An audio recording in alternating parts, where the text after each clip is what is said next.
यार आज मैं आपको एक ऐसा बिजनेस आइडिया बताऊंगा जो सुनने में छोटा लगता है, लेकिन इसके नंबर्स देख के आप हैरान हो जाओगे। और वो है स्लाइड सैंडल बिजनेस। इंडिया में फुटवेयर मार्केट एक मैसिव इंडस्ट्री है और इसमें सबसे ज़्यादा डिमांड है अफोर्डेबल डेली वेयर सैंडल्स की। हर घर में हर उम्र के इंसान के पैर में एक स्लाइड सैंडल होती है।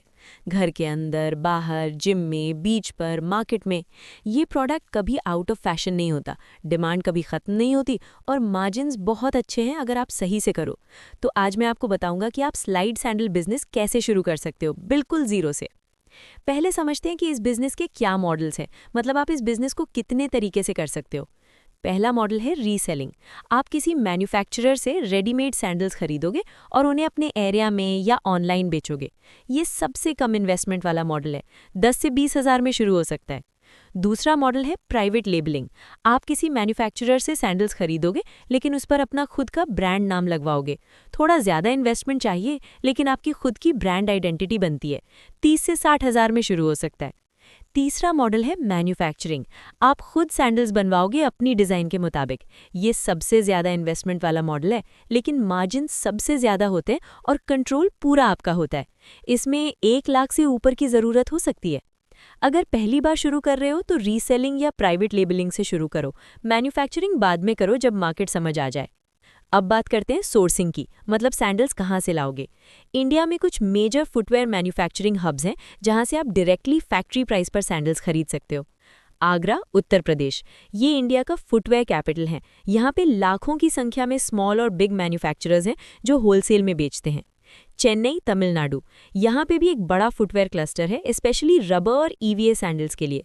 कोलकाता, वेस्ट बंगाल, यहाँ लेदर और सिंथेटिक फुटवेयर की बहुत मैन्युफैक्चरिंग होती है। बहादुरगढ़, हरियाणा, ये भी एक ग्रोइंग फुटवेयर हब है जो दिल्ली के पास है। अगर आप पर्सनली नहीं जा सकते तो इंडिया मार्ट और ट्रेड इंडिया पर जाओ, वहाँ पे हज़ारों मैन्युफैक्चरर्स लिस्टेड हैं। आप उनसे सैंपल्स मंगवा सकते हो, प्राइसेस कंपेयर कर सकते हो और फिर ऑर्डर प्लेस कर सकते हो। लेकिन एक टिप, हमेशा सैंपल्स पहले मंगवाओ, क्वालिटी चेक करो, फिर बल्क ऑर्डर करो। अब बात करते हैं प्रोडक्ट सिलेक्शन की। स्लाइड सैंडल्स में भी बहुत वैरायटी होती है। आपको डिसाइड करना होगा कि आप कौन सी कैटेगरी टारगेट करोगे। बेसिक ईवीए स्लाइड्स ये सबसे कॉमन है। हवा जैसे मटेरियल से बने होते हैं, लाइट वेट होते हैं और प्राइस 50 से 150 रुपीज़ होलसेल में मिलते हैं। मास मार्केट के लिए परफेक्ट है। रबर स्लाइड्स थोड़े हेवी ड्यूटी होते हैं, ज़्यादा ड्यूरेबल होते हैं, प्राइस थोड़ा ज़्यादा होती है, लेकिन डिमांड भी कंसिस्टेंट है।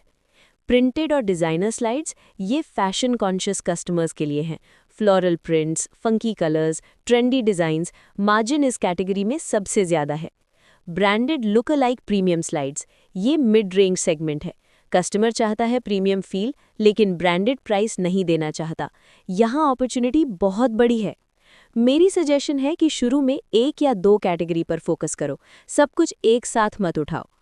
अब प्राइसिंग और मार्जिन्स की बात करते हैं। मान लो आप एक बेसिक ईवीएस स्लाइड सैंडल 80 रुपये होलसेल में खरीद रहे हो। पैकेजिंग और लेबलिंग का कॉस्ट है 10 रुपये, टोटल कॉस्ट 90 रुपये। अगर आप इसे लोकल मार्केट में 180 रुपये में बेचते हो तो मार्जिन है 90 रुपीज़ पर पे। ये 100% मार्कअप है। अगर आप ऑनलाइन बेचते हो तो शिपिंग और प्लेटफॉर्म कमीशन माइनस होगा, लेकिन फिर भी 40 से 60% मार्जिन ईजिली निकल आता है। अगर प्राइवेट लेबल करो और थोड़ा डिज़ाइन ऐड करो तो सेम सैंडल 250 से 350 रुपीज़ में भी बिक सकती है। वहाँ मार्जिन और भी ज़्यादा हो जाता है।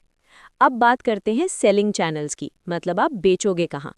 पहला चैनल, लोकल होलसेल और रिटेल। आप अपने एरिया की जूते की दुकान वालों को सप्लाई कर सकते हो। एक बार रिलेशनशिप बन गई तो रेगुलर ऑर्डर्स आते रहेंगे। दूसरा channel, online market places. Meesho इस बिजनेस के लिए एक गेम चेंजर है। मीशो पर आप अपने स्लाइड्स लिस्ट कर सकते हो और उनका डिलीवरी नेटवर्क यूज़ कर सकते हो। अमेज़ॉन और फ्लिपकार्ट भी ऑप्शन है, लेकिन वहाँ कंपटीशन थोड़ा ज़्यादा है और रिक्वायरमेंट्स भी ज़्यादा हैं। तीसरा चैनल, इंस्टाग्राम और व्हाट्सएप। एक इंस्टाग्राम पेज बनाओ, अपने प्रोडक्ट्स की अच्छी फोटोज़ डालो, लोकल इन्फ्लुएंसर से कोलैबोरेशन करो और व्हाट्सएप ग्रुप्स में अपना कैटलॉग शेयर करो। ये ज़ीरो कॉस्ट मार्केटिंग है। चौथा चैनल, कॉलेज और office bulk orders. Colleges, schools, hotels और हॉस्पिटल्स में बल्क ऑर्डर्स मिलते हैं। एक बार किसी इंस्टीट्यूशन से टाई अप हो जाए तो एक ऑर्डर में ही हज़ारों सैंडल्स बिक जाती हैं। अब ब्रांडिंग की बात करते हैं। अगर आप प्राइवेट लेबल रूट ले रहे हो तो एक ब्रांड नाम सोचना पड़ेगा। नाम सिंपल रखो, याद रहने वाला रखो और अगर पॉसिबल हो तो फुटवेयर या कंफर्ट से रिलेटेड रखो। एक लोगो बनवाओ, कैनवा पर फ्री में बना सकते हो या किसी फ्रीलांसर से 500 से 1000 रुपए में बनवा सकते हो। पैकेजिंग पर ध्यान दो, एक सिंपल पॉली बैग के बजाय अगर आप एक प्रिंटेड बैग या बॉक्स यूज करो तो प्रोडक्ट प्रीमियम लगता है और कस्टमर को अनबॉक्सिंग एक्सपीरियंस मिलता है। ये रिपीट परचेज और वर्ड ऑफ माउथ के लिए बहुत इंपॉर्टेंट है। अब रजिस्ट्रेशन और लीगल चीज़ें। कोई भी बिजनेस शुरू करने से पहले कुछ बेसिक चीज़ें करनी पड़ती हैं। GST registration. अगर आपका टर्नओवर 20 लाख से ऊपर जाता है तो जीएसटी रजिस्ट्रेशन मैंडेटरी है, लेकिन पहले से ले लो तो बेटर है क्योंकि B2B सेल्स के लिए बायर्स जीएसटी इनवॉइस मांगते हैं। उद्यम रजिस्ट्रेशन। ये MSME रजिस्ट्रेशन है, बिल्कुल फ्री है और ऑनलाइन होती है। इससे फ्यूचर में गवर्नमेंट स्कीम्स और बैंक लोन्स में बेनिफिट मिलता है। Current bank account. बिजनेस के लिए अलग बैंक अकाउंट रखो, पर्सनल और बिजनेस फाइनेंसेस मिक्स मत करो। ट्रेडमार्क। अगर आप अपना ब्रांड सीरियसली बिल्ड करना चाहते हो तो अपना ब्रांड नाम ट्रेडमार्क करवा लो, इससे कोई और आपका नाम यूज नहीं कर सकता। कॉमन गलतियां जो लोग करते हैं इस बिजनेस में। पहली गलती, क्वालिटी इग्नोर करना। एक पैर अगर एक हफ्ते में टूट जाए तो कस्टमर वापस नहीं आएगा और रिव्यूज़ खराब हो जाएंगे। दूसरी गलती, साइजेस सही से ना रखना। इंडिया में साइज 6 से 10 सबसे ज़्यादा बिकती हैं, सिर्फ एक्सट्रीम साइजेस मत रखो। तीसरी गलती, सीजनल डिमांड इग्नोर करना। समर में स्लाइड्स की डिमांड पीक पर होती है तो स्टॉक मार्च से पहले रेडी रखना चाहिए। विंटर में डिमांड गिरती है तो ओवरस्टॉक मत करो। चौथी गलती, सिर्फ एक चैनल पर डिपेंड करना। मल्टीपल चैनल्स पर बेचो ताकि अगर एक स्लो हो तो दूसरा कवर कर सके। पांचवी गलती, ब्रांडिंग पर ध्यान न देना। आज के टाइम में सिर्फ प्रोडक्ट से काम नहीं चलता, प्रेजेंटेशन और ब्रांड आइडेंटिटी भी उतनी ही ज़रूरी है। तो दोस्तों, समरी में, 1. अपना मॉडल डिसाइड करो, रीसेलिंग, प्राइवेट लेबल या मैन्युफैक्चरिंग। 2. आगरा, चेन्नई या इंडिया मार्ट से मैन्युफैक्चरर्स ढूंढो और सैंपल्स मंगवाओ। 3. एक या दो प्रोडक्ट कैटेगरी पर फोकस करो शुरू में। 4. मार्जिन्स कैलकुलेट करो पहले, फिर इन्वेस्ट करो। 5. मीशो, इंस्टाग्राम और लोकल होलसेल से सेलिंग शुरू करो। 6. ब्रांडिंग और पैकेजिंग पर इन्वेस्ट करो क्योंकि ये रिपीट कस्टमर्स लाता है। 7. जीएसटी और उद्यम रजिस्ट्रेशन ज़रूर करो।